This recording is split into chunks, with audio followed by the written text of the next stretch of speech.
The theme of going with the flow has been part of my life. If some of you know my life, there's drama all the time, all the time. I tell people, don't think this is unusual. This happens all the time. This is my regular. There's something that happens. There's a wreck that I have to go direct traffic for because I'm ready for the call.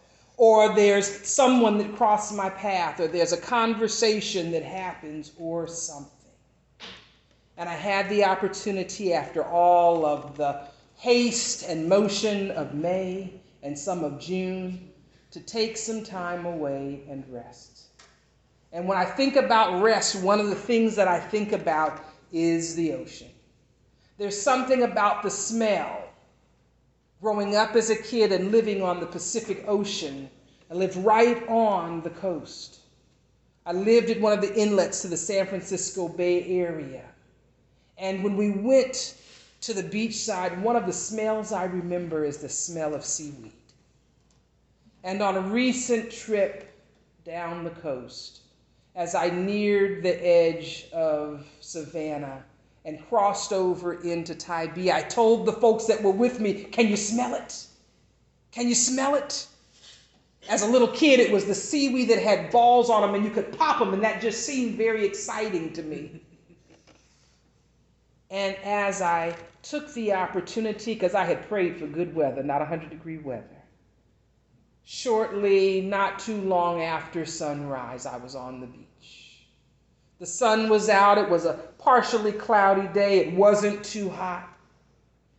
And I went out into the ocean. And y'all, I'm kind of overweight, and I'm getting a little bit older. I don't do that aggressive swimming like you see out there with folk romping and carry on. I get on my back and put my sunglasses on, and I float.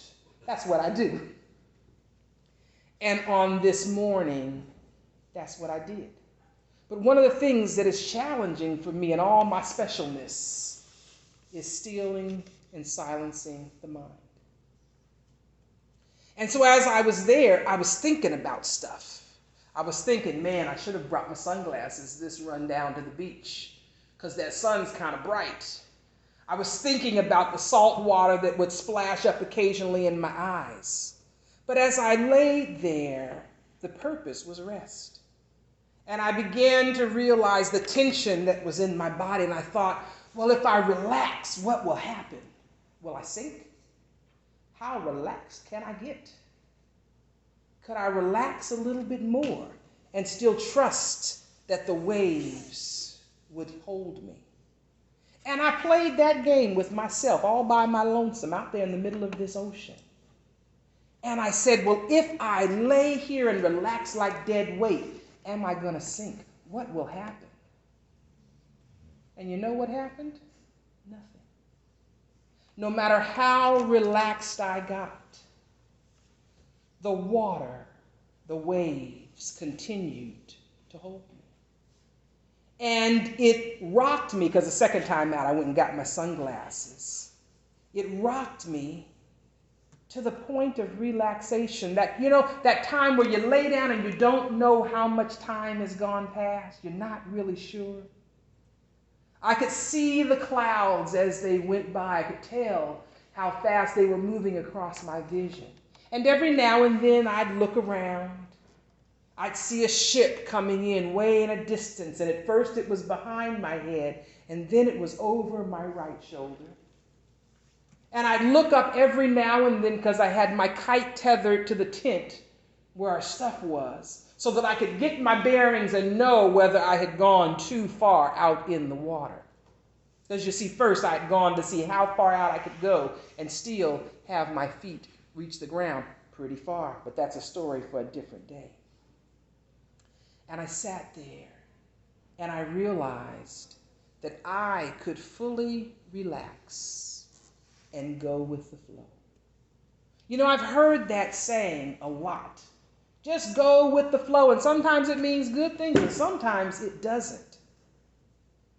But I left that experience thinking about, what does that mean to go with the flow? And what do my spiritual values talk about going with the flow? Well, I was still in that thought mode, and last week, some of the other antics in my life that some of you know about, getting my passport renewed. It's getting ready to expire on the 10th of July, and some places don't want you to come if you don't have much time on your passport. And so with adult children who are quite interesting, they told me how I could manage to get an expedited appointment so that I could walk out same day with a brand new passport. And let me tell you, it worked. Brand spanking new, but it gave me the opportunity to head to Atlanta and visit Mars. And I've got old lady wisdom, the grandmother rocking chair kind, because when this baby was born, I said he need a rocking chair. There's something about that rocking motion that this baby just needs, and I ain't really sure what it is because I haven't spent much time thinking about it, but this baby needs a rocking chair. And so like grandparents do, they just order it and tell them there's a box, go get it. I happened to be there when that box arrived, so I got to put it together to make sure it got out of the box, because busy parents of first babies sometimes are just learning new skills of prioritizing time. And so on this visit, I had the opportunity, I was in charge. Mommy works from home and I was on duty, and Mars was determined that he was not ready to take a nap. He needed one, I could tell. He yet was not willing to let go of that reality and was getting ready to fight me. And I said, I'm pulling out my big guns. And we had something playing on the TV, which was up on the wall. And I knew he didn't really want to lay down, so I kind of just reclined him a little, and I began to rock. And it was as if the fight just left. And within about 2 minutes, what was getting ready to be a war ended up with this sleeping baby. And I went, interesting. And as I rocked and I started thinking about that motion, because it was a hypnotizing motion, it was like he wanted to cry and he just couldn't cry. And before you know it, he went limp just like I did in the water. And something connected for me. It's the motion. I rocked a little bit longer. I says, is this the same kind of motion of the ocean? And then, because I got time, I went online and I learned about periodic motion. The waves have a flow about them that's called periodic motion. And so does the rocking chair.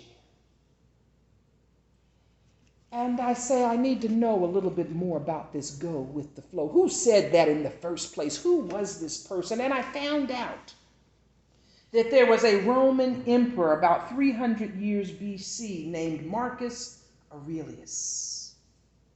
He was a Roman emperor.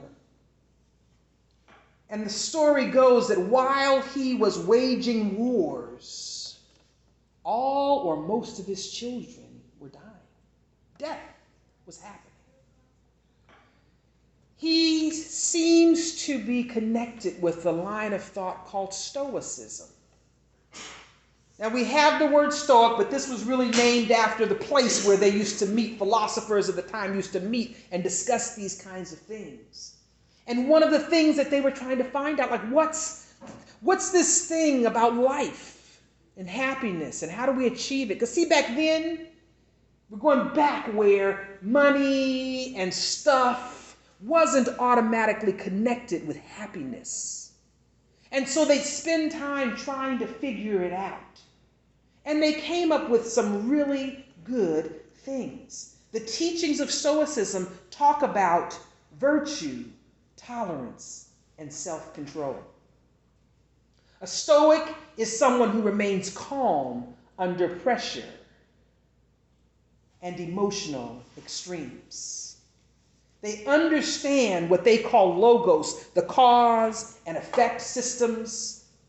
It says we can't control oftentimes what happens around us, but what we can control is our behavior. Temperance, exercise of self-restraint and moderation in all aspects of life. Justice, treating others with fairness even when they've done wrong. Courage, facing not just the big stuff, but daily challenges with clarity and integrity. Emperor Aurelius might have been a UU. He talked about this in his writings called the Meditations.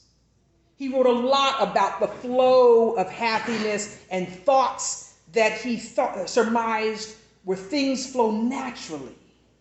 And in his opinion, it was better to go with the flow, to go with those things that feel natural and feel right. And that when you are in that space of being, you're able to find peace and happiness even in the midst of excruciating circumstances. Where do we see his words and thoughtfulness considered? Nelson Mandela. His writings are writings that Nelson Mandela spoke about reading during his time where he spent, I believe it was 27 years imprisoned. In the midst of that, if you've heard or listened to any of his speaking or writings, he talked about being able to find peace and joy, even in what I can only imagine was an excruciatingly difficult situation. I looked at some of the teachings that this aligns with in our spiritual space. How do we have the enduring kind of happiness and tranquility of mind? For a Stoic, it says it comes from being a virtuous person. If you understand Chinese or you spent any time looking at some of the traditions like Taoism, they call it the Wu Wei. I like it because it sounds cool. Wu Wei. And the Wu Wei is about when my conscious mind shuts down and my spirit takes over. The effortless actions that come when we allow that to happen.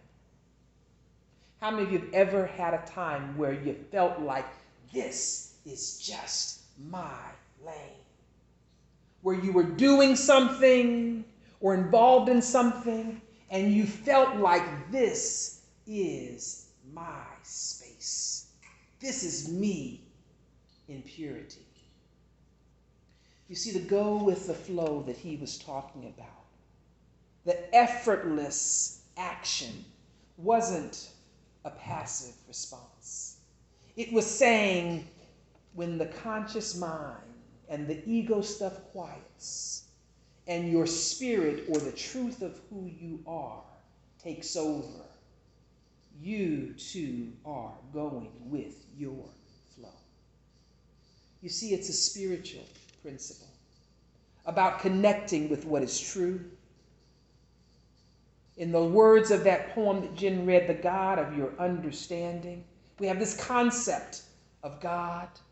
We call it by so many different things. It's this idea that there's something bigger than us that connects us, like all of those little drops in the ocean, connected. We don't know how it works. In my mind, I see the mycelium and how it sends networks out. Maybe that's how it is. I don't really know, but that gives me a picture that I can hold on to, the magnitude of that. The connections of the universe in all of its phenomena, all of this stuff stays in orbit and doesn't spin out of control.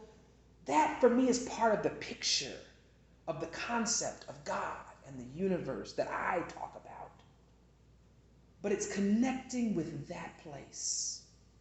As I laid there on the water, as I became relaxed, as I let go of those fears of whether or not that water was going to splash up in my eyes and itch, or up my nose and make me feel uncomfortable, I realized that I had to do nothing. Nothing. But maybe I need to paddle my hands a little bit or kick a little bit. Nothing. Maybe I got to hold my body rigid so that I stay afloat. Nothing. And it was when I could let go completely, that I entered that space of ease, that space where time didn't have a connection, that I could simply be there, be one with the ocean, and rest. Each of us has that identity within us. Yours, more than likely, very different from mine. But the spiritual teachings tell us that when we go to that place, the Wu Wei, that's where we find our spiritual flow. Today, each one of us has that challenge. Each one of us has the opportunity to respond. What they tell us is that when we find that place and live, we are able to experience the benefits of the faith talk that we say.